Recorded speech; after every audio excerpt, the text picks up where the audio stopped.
దేశవ్యాప్తంగా ప్రతి ఆగస్టు 7వ తారీఖు నాడు జాతీయ చేనేత దినోత్సవం అనేటటువంటిది జరపడం జరుగుతాం. కేవలం ప్రభుత్వాలు ఏంటంటే రాష్ట్ర ప్రభుత్వాలు కానీ కేంద్ర ప్రభుత్వం కానీ చేనేత రంగానికి ఇతర రంగాలతో పాటుగా ఇవ్వాల్సినటువంటి నిధులు ఇవ్వటం లేదు.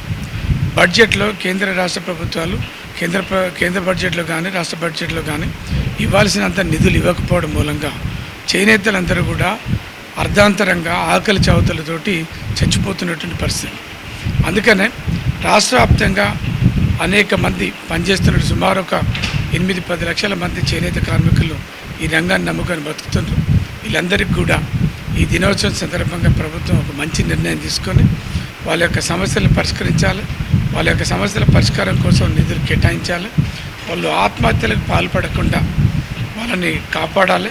వాళ్ళు తయారు చేస్తున్నటువంటి చేనేత వస్త్రాలని మరి ప్రభుత్వం ప్రతి సంవత్సరం నిర్వహించేటటువంటి బతుకమ్మ కార్యక్రమంలో భాగంగా రాష్ట్ర వ్యాప్తంగా అందరి మహిళలకు చీరల పంపిణీ కార్యక్రమానికి ఈ చేనేతలు తయారు చేసినటువంటి వస్త్రాన్ని ఉపయోగించాలి.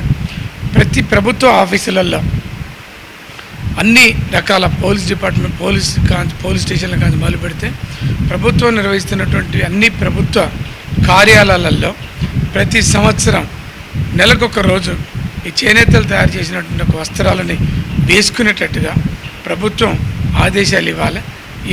వీళ్ళు చేనేతలు తయారు చేసినటువంటి వస్త్రాలని అమ్మేటందుకు గాను కావాల్సినటువంటి అవగాహన కార్యక్రమాలు, కావాల్సినటువంటి సేల్స్ చేయడానికి కావాల్సినటువంటి కేంద్రాలని ఏర్పాటు చేయాలని, చేనేతలను కాపాడాలని చెప్పేసి డిమాండ్ చేస్తాం.